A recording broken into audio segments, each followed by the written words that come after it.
Students, आज मैं घनाभ से संबंधित जो कि आयतन चैप्टर आयतन चल रहा है और इससे आप लोग आर.एस. अग्रवाल बुक भी आसानी से बना सकते हैं। तो घनाभ से संबंधित कुछ अन्य इम्पोर्टेंट क्वेश्चन मैं लिया हूँ जिसे आप लोग देखिएगा और इसे समझने का प्रयास समझिएगा कि कैसे हल हो रहा है। और हमारे चैनल ऑनलाइन स्कूल BSCB को लाइक शेयर और सब्सक्राइब कीजिएगा। साथ ही इन पर आधारित मैं कुछ क्वेश्चन दूंगा जिसका आंसर आप लोग कमेंट करके बताइएगा कि इसका आंसर क्या होगा। तो चलिए शुरू करता हूँ। इसमें पहला सवाल दिया है कि धातु के बने एक घनाभ का भार 16 kg है। धातु के बने एक घनाभ का भार 16 kg है। यदि इसकी सभी विमाओं में से प्रत्येक को पहले का 1/4 कर दे तो नए घनाभ का भार क्या होगा। दिया है, आप लोग तो जानते ही हैं घनाभ का आयतन। घनाभ के बारे में अगले वीडियो में आप लोग पढ़ चुके हैं। घनाभ का आयतन, घनाभ का संपूर्ण पृष्ठीय क्षेत्रफल, घनाभ का पार्श्व पृष्ठीय क्षेत्रफल और घनाभ का विकर्ण के बारे में आप लोग अगले वीडियो में देख चुके होंगे। तो आज मैं दूसरा वीडियो घनाभ से संबंधित बना रहा हूँ जिसमें धातु के बने एक घनाभ का भार 16 kg है। तो दिया है कि घनाभ का भार 16 kg है। यदि इसकी सभी विमाओं में से प्रत्येक को पहले का 1/4 कर दे तो घनाभ का आयतन आप लोग जानते हैं कि LBH बराबर, मान लीजिए यहाँ पर कितना दिया है 16 kg। इसको हम लोग लिख रहे हैं 16 kg। इसकी सभी विमाओं में से प्रत्येक को पहले का 1/4 कर दे, यानी कि L/4 B/4 L into B/4 into H/4। तो क्या आ जाएगा LBH बटा में 64, यानी कि LBH का मान कितना है 16 बटा में 64। इसको कटा लेंगे 16 चौक 64 1/4 kg, यानी कि कितना हो जाएगा 1/4 kg बराबर 0.25 kg। कितना आंसर हो जाएगा इसका 0.25 kg। दिया है कि धातु के बने घनाभ का भार 16 kg है। इसकी सभी विमाओं को में से प्रत्येक को 1/4 कर दिया जाए, यानी कि 1/4। तो L/4 B/4 और H/4, तो LBH/64। तो LBH का मान कितना दिया है 16/64, यानी कि 1/4 kg, यानी कि 0.25 kg। और इसी पर आधारित मैं एक क्वेश्चन लिख दे रहा हूँ जिसका आंसर आप लोग कमेंट करके बताइएगा कि इसका आंसर क्या होगा। इससे पहला सवाल, धातु के बने एक घनाभ का भार 12 kg है। धातु के बने एक घनाभ का भार 12 kg है। भार 12 kg है। यदि इसकी सभी विमाओं को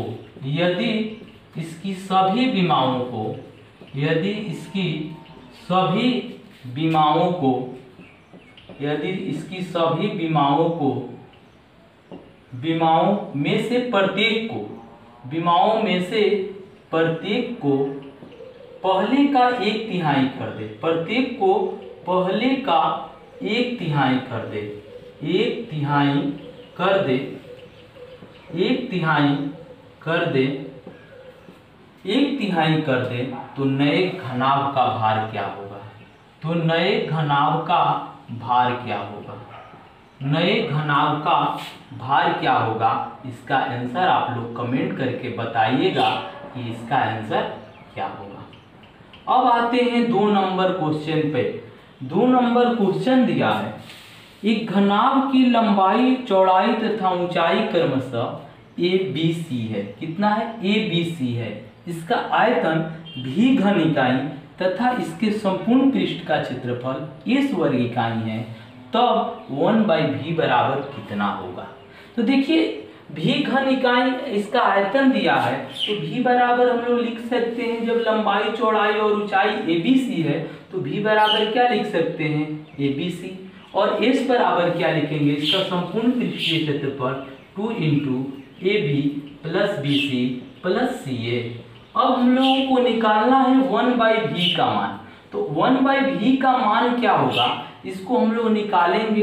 तो 1/V बराबर हम लोग लिख सकते हैं 1/V, V का मान निकालना है तो इसको लिख सकते हैं 1/S गुना S/V। क्या लिख सकते हैं, यदि s और s को कटाएंगे तो 1/v बच जाएगा।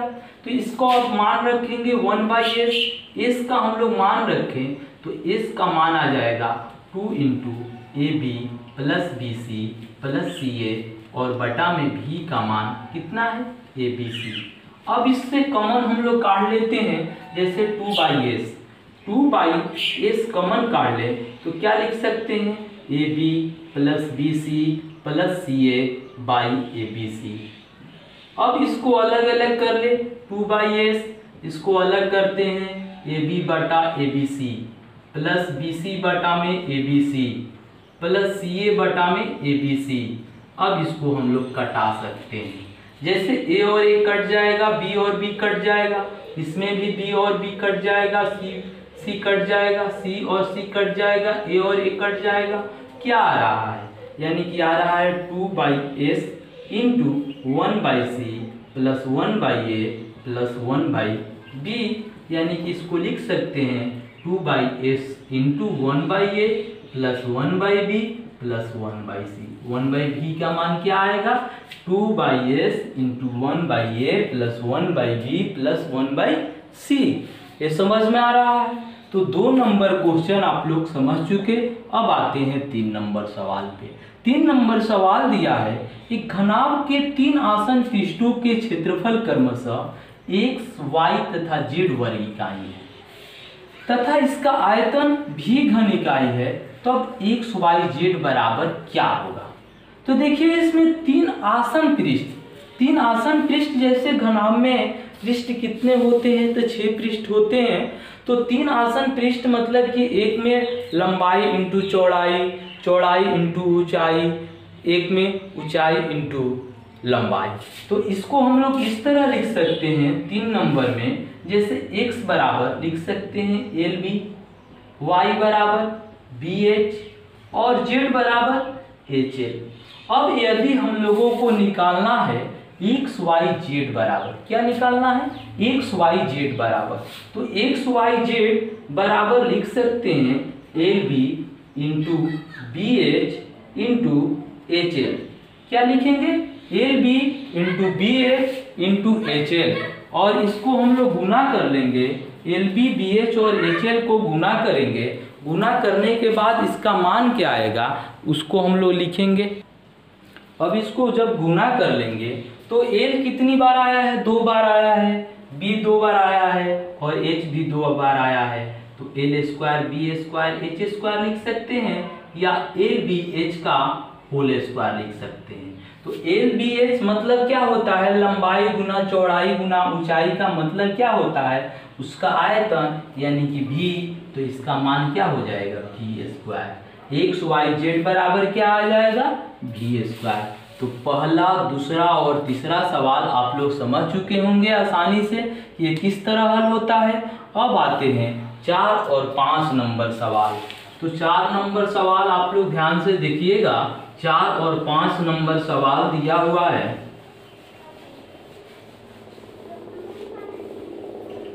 4 नंबर सवाल दिया है, एक आयताकार प्लॉट 13.5 मीटर लंबा तथा 2.5 मीटर चौड़ा है।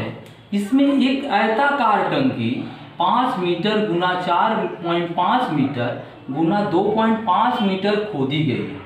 इसमें से निकाली गई मिट्टी को प्लॉट के शेष भाग में समान रूप से बिछाई गई है। इससे प्लॉट के धरातल की ऊंचाई में कितनी वृद्धि होगी, यही हम लोगों को निकालना है। तो सबसे पहले 4 नंबर सवाल में दिया है कि एक आयताकार प्लॉट है, एक आयताकार प्लॉट है। जिस आयताकार प्लॉट में क्या दिया है, आयताकार प्लॉट है। आयताकार प्लॉट 13.5 मीटर लंबा है, 13.5 मीटर लंबा है और 2.5 मीटर चौड़ा है। दे रहा है इसमें एक आयताकार टंकी खोदी गई है। जैसे मान लीजिए यहाँ पर एक आयताकार टंकी खोदी गई है जिसकी लंबाई क्या है 5 मीटर, लंबा कितना है 5 मीटर लंबा है, 4.5 मीटर चौड़ा है और 2.51 मीटर गहरा है। तो इसको निकाली गई मिट्टी को समान रूप से इसमें फैला दिया गया है। तो पूछ रहा है कि जब समान रूप से बिछाई गई है तो इससे प्लॉट के धरातल की ऊंचाई में कितनी वृद्धि होगी। हम लोगों को उससे वृद्धि निकालना है कि कितनी वृद्धि होगी। तो वृद्धि निकालने के लिए हम लोग क्या करेंगे, तो वृद्धि निकालने के लिए हम लोग इसका मान निकालेंगे। इसका मान क्या है, इसमें सबसे पहले हम लोग तो क्षेत्रफल निकालेंगे कि इसमें क्षेत्रफल कितना है, बच रहा है कितने क्षेत्रफल में मिट्टी को फैलाना है। तो क्षेत्रफल निकालेंगे तो इसका तो क्षेत्रफल दिया है पहले आयताकार प्लॉट का क्षेत्रफल और कितने क्षेत्रफल में मिट्टी को फैलाना है। तो सबसे पहले हम लोग क्या करेंगे कि यहाँ पर शेष भाग में समान रूप से बिछाई गई है तो मिट्टी को प्लॉट के शेष भाग में, तो शेष मिट्टी जिस भाग में मिट्टी फैलाई गई है उसका क्षेत्रफल, मिट्टी फैलाई गई भाग का, मिट्टी बिछाई गई भाग का क्षेत्रफल, बिछाई गई भाग का क्षेत्रफल, भाग का क्षेत्रफल बराबर क्या लिखेंगे, तो इसका क्षेत्रफल पूरा प्लॉट में से इस गड्ढे के क्षेत्रफल को घटा देंगे। तो इसका क्षेत्रफल आयताकार है, आयत का क्षेत्रफल बराबर क्या होता है, लंबाई गुना चौड़ाई, और इसमें से इसको घटाएंगे तो इसका भी ये आयताकार है तो इसका भी लंबाई गुना चौड़ाई 5 गुना 4.5। अब इसको गुना कर लेंगे 13.5 में 2.5 से तो 25 5 125, 12 25 3 75, 12 87, 8 33.75, कितना आ जा रहा है 33.75 में से इसको करेंगे तो 45 5 225 यानी कि 22.5, कितना आ जा रहा है 22.5।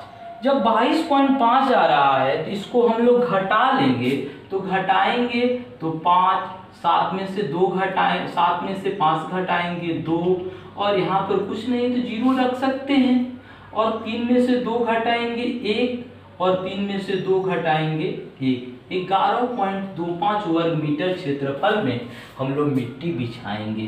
तो मिट्टी की ऊंचाई निकालना है कि कितना मिट्टी ऊंचा है, तो मिट्टी की ऊंचाई बराबर, यदि मिट्टी की ऊंचाई निकालें तो क्या लिखेंगे, मिट्टी की ऊंचाई बराबर निकाली गई मिट्टी का आयतन, निकाली गई मिट्टी का आयतन, निकाली गई मिट्टी का आयतन बटा में खेत का क्षेत्रफल। खेत का क्षेत्रफल क्या है, बिछाई गई भाग का, मिट्टी बिछाई गई भाग का क्षेत्रफल, मिट्टी बिछाई गई भाग का क्षेत्रफल, बिछाई गई भाग का क्षेत्रफल। तो इसका मान रखेंगे हम लोग। तो निकाली गई मिट्टी का आयतन, तो आयतन बराबर LBH होता है, तो 5 गुना 4.5 गुना 2.1 बटा में 11.25। यदि दशमलव हटाएं इसका तो गुना 100 हो जाएगा, इसका दशमलव हटाएं गुना 10, इसका दशमलव हटाएं गुना 10, 0 0 कट जाएगा, 0 0 1 कट जाएगा। अब हम लोग कटा ले, जैसे 5 से इसको कटाते हैं, 5 दूनी 10, 5 दूनी 10, 5 से 25, 45 5 225, यानी क्या आया 21 बटा में 5, 5 से 21 में भाग देंगे 4.2 मीटर। कितना ऊंचा मिट्टी होगा, मिट्टी की ऊंचाई 4.2 मीटर। अब हम लोग इसी पर आधारित एक क्वेश्चन में दे रहा हूं जिसका आंसर आप लोग कमेंट करके बताइएगा कि इसका आंसर क्या होगा। 4 नंबर सवाल पे एक आयताकार प्लॉट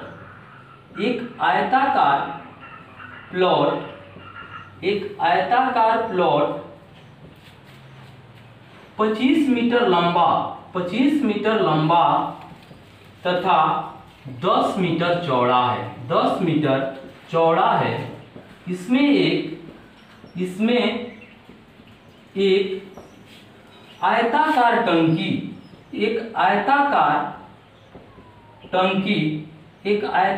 टंकी कितना दिया है, 5 मीटर गुना 4 मीटर गुना 2.3 मीटर खोदी गई है। इसमें से निकाली गई मिट्टी निकाली गई मिट्टी को प्लॉट के शेष भाग में समान रूप से बिछाई गई है। शेष भाग में समान रूप से बिछाई गई है, समान रूप से बिछाई गई है। इससे प्लॉट के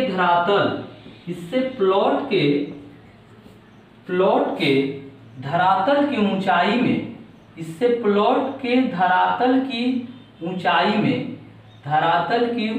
में कितनी वृद्धि होगी, इसका आंसर आप लोग कमेंट करके बताइएगा इसका आंसर क्या होगा। तो पहला, दूसरा, तीसरा और चौथा सवाल आप लोग समझ चुके। अब आते हैं 5 नंबर सवाल पे। 5 नंबर सवाल दिया है कि एक आयताकार लोहे की चादर 48 सेंटीमीटर लंबा तथा 36 सेंटीमीटर चौड़ा है। इसके चारों कोनों से 4 बराबर वर्ग काटे गए हैं, जिनमें से प्रत्येक की भुजा 8 सेंटीमीटर है। शेष बची चादर को मोड़कर एक खुला डिब्बा बनाया गया है। इस डिब्बे की धारिता मतलब इसका वॉल्यूम यानी कि आयतन कितनी है, यही हम लोगों को निकालना है।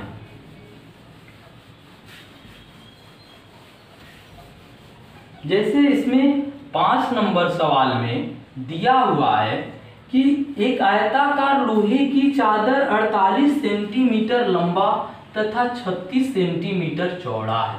48 सेंटीमीटर लंबा और 36 सेंटीमीटर चौड़ा है। इसकी लंबाई कितनी है? 48 सेंटीमीटर। चौड़ाई कितनी है? 36 सेंटीमीटर। इसके चारों कोनों से 4 बराबर वर्ग काटे गए हैं। 4 बराबर वर्ग काटे गए हैं। 4 बराबर वर्ग चारों कोनों से काटे गए हैं। 4 बराबर वर्ग चारों कोनों से काटे गए हैं, जिसकी प्रत्येक भुजा 8 सेंटीमीटर है। मान लीजिए यहाँ से ये 4 बराबर वर्ग काटे गए हैं चारों कोनों से।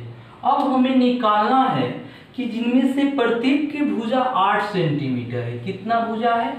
8 सेंटीमीटर भुजा है। प्रत्येक की भुजा 8 सेंटीमीटर है। तो इससे प्लॉट के पूछ रहा है बची चादर को मोड़कर एक खुला डिब्बा बनाया गया है। तो लंबाई इसका 48 है, तो 8 सेंटीमीटर इधर कम हो गया और 8 सेंटीमीटर इधर कम हो गया।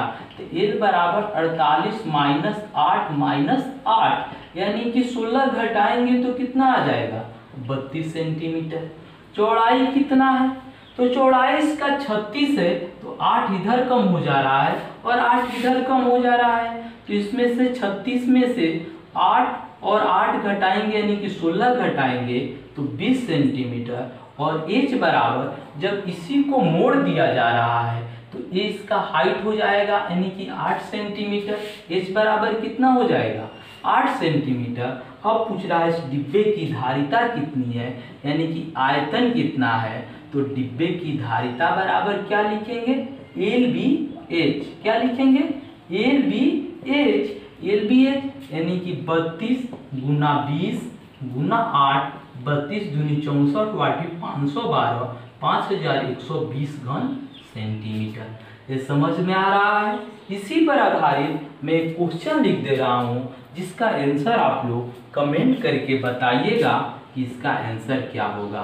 दिया है सवाल, एक आयताकार लोहे की चादर 35 सेंटीमीटर लंबा तथा 30 सेंटीमीटर चौड़ा है। इसके चारों कोनों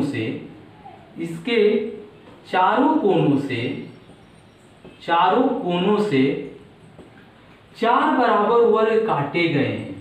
4 बराबर वर्ग काटे गए हैं, जिनमें से प्रत्येक की भुजा 5 सेंटीमीटर है।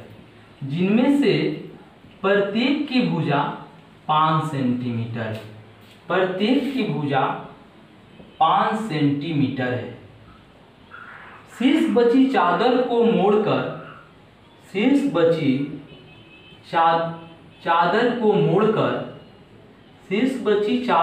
मोड़कर एक खुला डिब्बा बनाया गया है।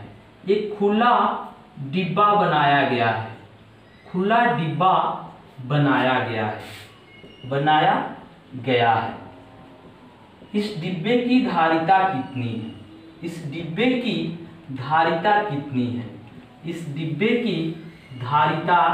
कितनी है? इसका आंसर आप लोग कमेंट करके बताइएगा कि इसका आंसर क्या होगा। बस इतना ही, 5 सवाल दिए थे, पांचों हल चुका और आप लोग इसे आसानी से समझ चुके होंगे। तो इसका आंसर आप लोग कमेंट करिएगा और हमारे चैनल ऑनलाइन स्कूल BSAB को लाइक, शेयर और सब्सक्राइब कीजिएगा। धन्यवाद। आप लोग इसका स्क्रीनशॉट ले सकते हैं।